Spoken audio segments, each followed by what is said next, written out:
Hello student. Class 11 political science का जो 10th chapter है हमारा डेवलपमेंट, उसके दो पार्ट को हमने पढ़ा है। और डेवलपमेंट के बारे में बहुत सारी ऐसी थ्योरियाँ जो है वो इन दोनों से हमने सीखने को मिला है। अब हम इसके तीसरे पार्ट में इस चैप्टर का जो बाकी का जो पार्ट बचा है इसको ख़त्म करने की कोशिश करते हैं।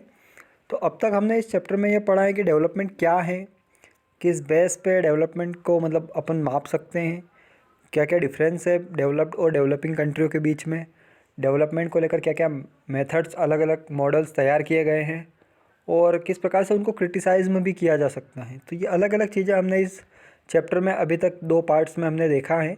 आज हम तीसरे पार्ट्स में इसके लाइफ स्टाइल को और डेवलपमेंट को लेकर जो हमारे जो राय हैं, थॉट्स हैं, उसको लेकर डिस्कस करते हैं कि an alternative models of development would also try to move away from the high cost ecologist wasteful technology driven notion of development. Development should not be measured only by the number of cell phones in the country or by the sophisticated weapons which are developed or by the size of the cars which people drive.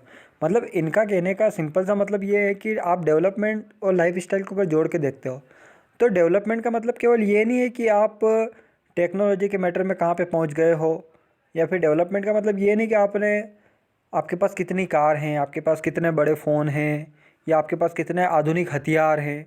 ये सारी चीज़ें development का मापन नहीं है। Development को अपन इस प्रकार से देख सकते हैं कि वहाँ की जो स्टैंडर्ड ऑफ लिविंग है, मतलब वहाँ के जो लोग रहते हैं उनकी जो डेली यूज़ की जो चीज़ें हैं, उनकी जो दैनिक आवश्यकता है, उनकी जो नीडेड है वो किस प्रकार से पूरी होती है, वो किस प्रकार से उसमें सक्षम है उन चीज़ों को पूर्ति करने में। ये डेवलपमेंट का मेन मैटर है।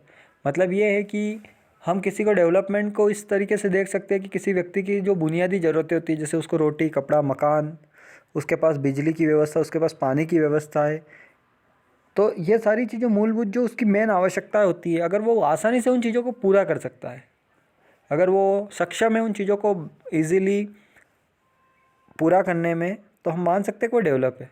अगर उसके पास ये सारी चीज़ें आसानी से अवेलेबल नहीं हो पा रही है, वो सक्षम नहीं है, तो हम उसको डेवलप नहीं कह सकते। तो मतलब डेवलपमेंट का मापन अपन केवल उसके इलेक्ट्रिकल और टेक्नोलॉजी से नहीं कर सकते हैं। हम उसके ये नहीं देख सकते किसी देश के अंदर कितनी कारें हैं, कितने सेलफोन्स है, या फिर ये नहीं कि उसके पास कितने मतलब न्यूक्लियर पावर्स में वो कहाँ तक पहुँच चुका है। अपन इन चीज़ों को आधार मान के डेवलपमेंट को नहीं देख सकते। डेवलपमेंट हमें उसकी बेसिक नीड्स से पता चलता है कि उसकी बेसिक नीड्स को कितनी इजीली पूरा कर सकता है। तो ये मैटर करता है डेवलपमेंट में और लाइफ स्टाइल में। और एक कंक्लूज़न को अगर अपन इसको देखते हैं तो कंक्लूज़न में ये बताया गया है कि डेवलपमेंट का जो हमने चैप्टर पढ़ा है इसमें हमने देखो दोनों चीज़ें देखी, एक तो पॉजिटिव और एक इसका नेगेटिव पॉइंट। तो इन दोनों चीज़ों को अगर अपन मिला के देखते हैं तो हमें एक ओवरऑल क्या कंक्लूजन मिलता है। तो the idea of development refers to the desire for a better life. This is a very powerful desire and the hope of improvement is a driving force of human actions. मतलब इसमें simple सी बात ये बताई गई कि developments का सीधा सा मतलब ये है कि अपने जीवन स्तर को बेहतर से बेहतर करने की एक उम्मीद। मतलब अपन डेवलपमेंट चाहते हैं, इसका मतलब ये है कि हम अपने जीवन को बेहतर करना चाहते हैं। This is a very powerful desire. और यह बहुत ही अच्छी एक और बड़ी सोच है हमारी, बड़ी उम्मीद है, बहुत अच्छी इच्छा है हमारी कि हम ये चाहते हैं, हमें ये उम्मीद है कि हम हमारा जो जीवन है उसमें एक सुधार लाएं। ये है हमारा main development. There is a multi pronged search for a more equitable sustainable and democratic models of development. मतलब डेवलपमेंट के लिए आपको बहुत सारे ऐसे मॉडल्स देखने को मिलेंगे जो इस चैप्टर में हमने पहले डिस्कस करें हैं। अलग अलग मॉडल्स, अलग अलग method, democracy and rights have been reinterpreted. और इन सब के बीच में पॉलिटिकल थ्योरी भी ये आती है कि इक्वली डेमोक्रेसी एंड राइट्स। मतलब अगर आप डेवलपमेंट को देखते हो तो आपको उसके लिए ये भी देखना पड़ेगा कि उसमें पॉलिटिकल वे क्या है, कितनी इक्वलिटी है, कितनी डेमोक्रेसी है, कितने राइट्स आपको मिल रहे हैं। ये चीज़ें भी उसमें मैटर करती हैं। The issue that have arisen while pursuing the goal of development reveals that the choices we make have an impact upon other human beings and other species in the world. We must therefore see ourselves as part of a large universe for our fates and linked together. मतलब अगर आप development को अगर देखते हो तो आपको development के साथ साथ ये भी देखना पड़ेगा कि आप जिस दुनिया में रहते हैं या हम जिस दुनिया में रहते हैं, इस दुनिया में हर एक व्यक्ति एक दूसरे से कहीं ना कहीं जुड़ा है।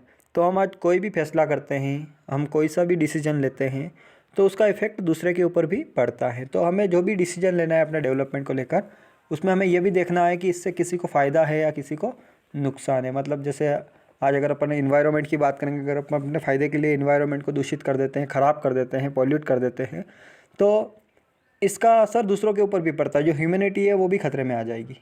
तो इसलिए हम केवल अपने फ़ायदे के लिए दूसरी चीज़ों को भी ऐसे खतरे में, डेंजर जोन में नहीं डाल सकते। तो हमें ये भी देखना पड़ेगा।